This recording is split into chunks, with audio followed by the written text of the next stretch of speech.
कि माननीय सभापति महोदय, दलहन की खरीद वर्ष 2004-05 से 13-14 तक केवल 6 करोड़ मीट्रिक टन थी, 6 लाख मीट्रिक टन, केवल 6 लाख मीट्रिक टन, जो बढ़कर अब 1 करोड़ 67 लाख मीट्रिक टन हो गई है। ये घड़ियाली और सुबह। माननीय सभापति महोदय, तिलहन की खरीद जब इनकी सरकार थी केवल 50 लाख मीट्रिक टन थी, जो बढ़कर 87 लाख मीट्रिक टन हो गई है। माननीय सभापति महोदय, ये बड़ी बातें कर रहे हैं। प्रमोद जी, धान की खरीद के लिए प्रमोद जी न्यूनतम क्या तरीका है? कुछ तो सोचिए, कुछ तो सोचिए। माननीय सभापति महोदय, माननीय मंत्री जी को सुनिए। माननीय सभापति महोदय, फिर देखिए किसान को इनको क्या है कि कोई ऐसी चीज आनी चाहिए कि मैंने पार्टिसिपेट किया। अरे साहब, किसान का मामला है, मेरा तो जीव होता है। मैं जानना चाहता हूँ मंत्री जी से, आप कितना अच्छा सुझाव दिया। एक सुनिए, आज के प्रश्न का सबसे बड़ा फायदा है कि एक माननीय सदस्य ने चाय और कॉफी के बारे में इतनी गंभीर बात कही है जिसका नतीजा निकलेगा।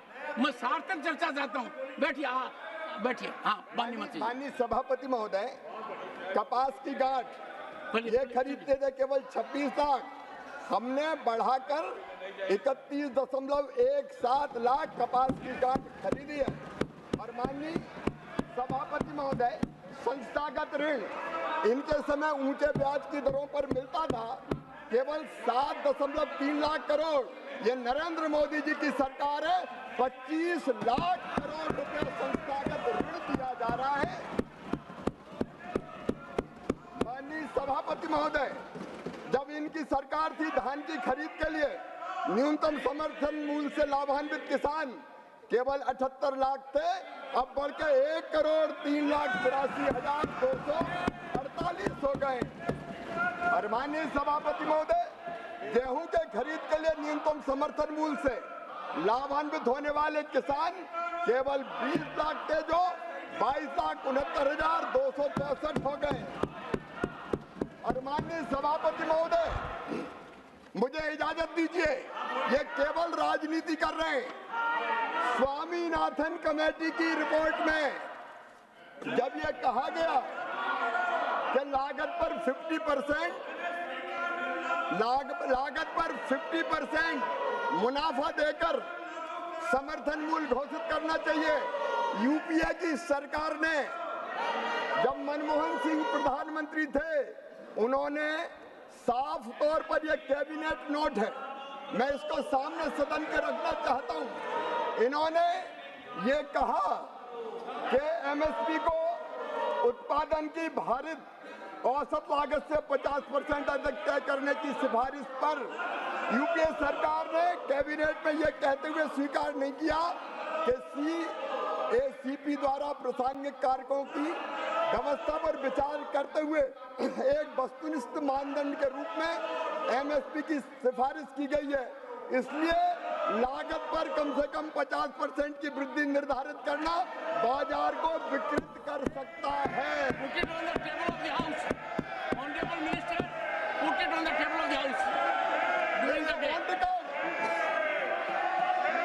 इन्होंने स्वामीनाथन आयोग की सिफारिश स्वीकार करने से इनकार कर दिया।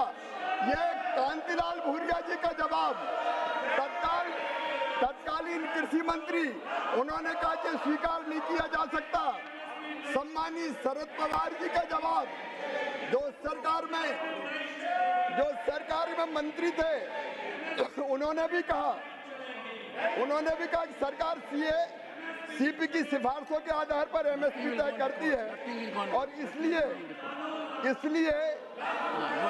पहचानने की आवश्यकता है कि उत्पादन लागत और एमएसपी के बीच कोई आंतरिक संबंध नहीं हो सकता, और उन्होंने इनकार कर दिया, इसको स्वीकार नहीं किया।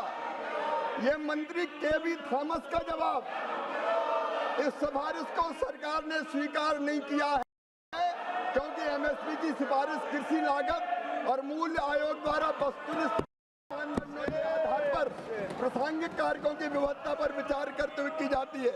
यह कैबिनेट नोट इनकी सरकार का, माननीय सभापति महोदय मैं रखता हूं, लेकिन कैबिनेट नोट में इन्होंने राष्ट्रीय किसान आयोग द्वारा राष्ट्रीय नीति में शामिल न की गई सिफारिश, जब यह सिफारिश की गई कि एमएसपी उत्पादन की भारित औसत लागत से कम 50% से अधिक होना चाहिए, कैबिनेट नोट में यह लिखा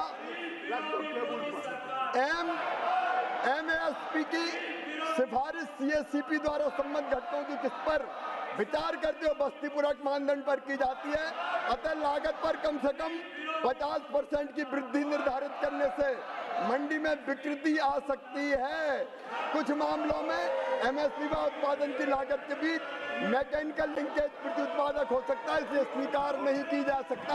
ये इनका चेहरा है, ये मैं पटल पर रखता हूँ, ये बता के रख लो, ये ले जाओ, ये दे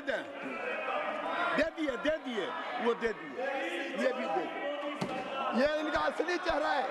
ये किसान के नाम पर माननीय सभापति महोदय केवल राजनीति करना चाहते हैं। ये देश को अराजकता में झोंकना चाहते हैं। लेकिन मैं पूरी जिम्मेदारी के साथ कृषि मंत्री के रूप में कहता हूं, प्रधानमंत्री जी के नेतृत्व में खेती को लाभ का धंधा बनाने में और किसानों की आमदनी दुगनी करने में कोई कसर नहीं छोड़ेंगे। हम दिन और रात काम करेंगे। कई फैसले लिए हैं और आगे भी किसान हितैषी फैसले लिए जाते रहेंगे। धन्यवाद माननीय सभापति महोदय। ये माननीय सभापति महोदय, दलहन की खरीद वर्ष 2004-05 से 13-14 तक केवल 6 करोड़ मीट्रिक टन थी। 6 लाख मीट्रिक टन, केवल 6 लाख मीट्रिक टन, जो बढ़कर अब 1 करोड़ 67 लाख मीट्रिक टन हो गई है। ये घड़ियाली है सुबह। माननीय सभापति महोदय, तिलहन की खरीद जब इनकी सरकार थी केवल 50 लाख मीट्रिक टन थी, जो बढ़कर 87 लाख मीट्रिक टन हो गई है। माननीय सभापति महोदय, ये बड़ी बातें कर रहे हैं। प्रमोद जी, धान की खरीद के लिए प्रमोद जी न्यूनतम क्या तरीका है? कुछ तो सोचिए।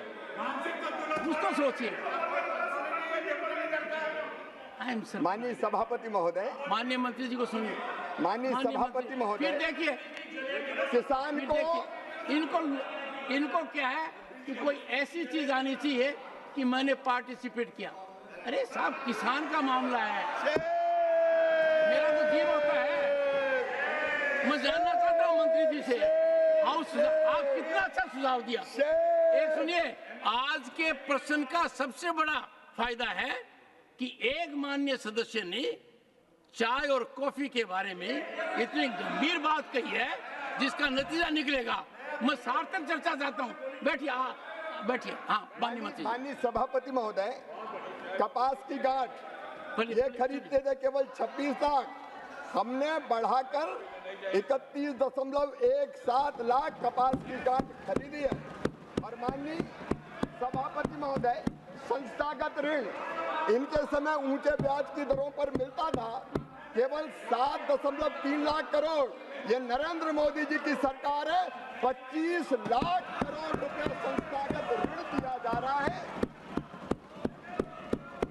माननीय सभापति महोदय, जब इनकी सरकार थी धान की खरीद के लिए न्यूनतम समर्थन मूल्य से लाभान्वित किसान केवल 78 लाख थे, अब बढ़कर 1 करोड़ 3,82,248 हो गए। और माननीय सभापति महोदय, गेहूं के खरीद के लिए न्यूनतम समर्थन मूल्य से लाभान्वित होने वाले किसान केवल 20 लाख थे, जो 22,69,264 हो गए। और माननीय सभापति महोदय, मुझे इजाजत दीजिए, ये केवल राजनीति कर रहे हैं। स्वामीनाथन कमेटी की रिपोर्ट में जब यह कहा गया कि लागत पर 50% मुनाफा देकर समर्थन मूल्य घोषित करना चाहिए, यूपीए की सरकार ने जब मनमोहन सिंह प्रधानमंत्री थे, उन्होंने साफ तौर पर यह कैबिनेट नोट है, मैं इसको सामने सदन के रखना चाहता हूं। इन्होंने ये कहा कि एमएसपी को उत्पादन की भारित औसत लागत से 50% अधिक तय करने की सिफारिश पर यूपीए सरकार ने कैबिनेट में यह कहते हुए स्वीकार नहीं किया कि सीएसीपी द्वारा प्रासंगिक कारकों की व्यवस्था पर विचार करते हुए एक वस्तुनिष्ठ मानदंड के रूप में एमएसपी की सिफारिश की गई है। इसलिए लागत पर कम से कम 50% की वृद्धि निर्धारित करना बाजार को विकृत कर सकता है। Put it on the table of the House. Honorable Minister, put it on the table of the House. During the day. इन्होंने स्वामीनाथन आयोग की सिफारिश स्वीकार करने से इनकार कर दिया। ये कांतिलाल भूरिया जी का जवाब, तत्कालीन कृषि मंत्री, उन्होंने कहा कि स्वीकार नहीं किया जा सकता। सम्मानीय शरद पवार जी का जवाब, जो सरकार में मंत्री थे, उन्होंने भी कहा कि सरकार सीपी की सिफारिशों के आधार पर एमएसपी तय करती है और इसलिए पहचानने की आवश्यकता है कि उत्पादन लागत और एमएसपी के बीच कोई आंतरिक संबंध नहीं हो सकता, और उन्होंने इनकार कर दिया, इसको स्वीकार नहीं किया। ये मंत्री केवी थॉमस का जवाब, इस सिफारिश को सरकार ने स्वीकार नहीं किया है क्योंकि एमएसपी की सिफारिश कृषि लागत और मूल्य आयोग द्वारा वस्तुनिष्ठ मानदंडों के आधार पर प्रासंगिक कारकों की व्यवस्था पर विचार करते हुए की जाती है। यह कैबिनेट नोट इनकी सरकार का, माननीय सभापति महोदय, मैं रखता हूं, लेकिन कैबिनेट नोट में इन्होंने राष्ट्रीय किसान आयोग द्वारा राष्ट्रीय नीति में शामिल न की गई सिफारिश, जब यह सिफारिश की गई कि एमएसपी उत्पादन की भारित औसत लागत से कम 50% से अधिक होना चाहिए, कैबिनेट नोट में यह लिखा एमएसपी की सिफारिश सीएसीपी द्वारा संबंधित घटकों की किस पर विचार करते हुए बस्ती पूरक मानदंड पर की जाती है, अतः लागत पर कम से कम 50% की वृद्धि निर्धारित करने से मंडी में विकृति आ सकती है। कुछ मामलों में एमएसपी व उत्पादन की लागत के बीच मैकेनिकल लिंकेज प्रति उत्पादक हो सकता है, इसलिए स्वीकार नहीं की जा सकता। ये इनका चेहरा है, ये मैं पटल पर रखता हूँ, ये बचा के रख रहा हूँ। ये ले जाओ, ये दे दिए, वो दे दिए, ये भी दे दिए। ये इनका असली चेहरा है। ये किसान के नाम पर माननीय सभापति महोदय केवल राजनीति करना चाहते हैं। ये देश को अराजकता में झोंकना चाहते हैं। लेकिन मैं पूरी जिम्मेदारी के साथ कृषि मंत्री के रूप में कहता हूं, प्रधानमंत्री जी के नेतृत्व में खेती को लाभ का धंधा बनाने में और किसानों की आमदनी दुगनी करने में कोई कसर नहीं छोड़ेंगे। हम दिन और रात काम करेंगे। कई फैसले लिए हैं और आगे भी किसान हितैषी फैसले लिए जाते रहेंगे। धन्यवाद माननीय सभापति महोदय। न्यूज नेशन अब व्हाट्सएप पर खबरों के ताजा अपडेट के लिए न्यूज नेशन के इस क्यूआर कोड को स्कैन करें।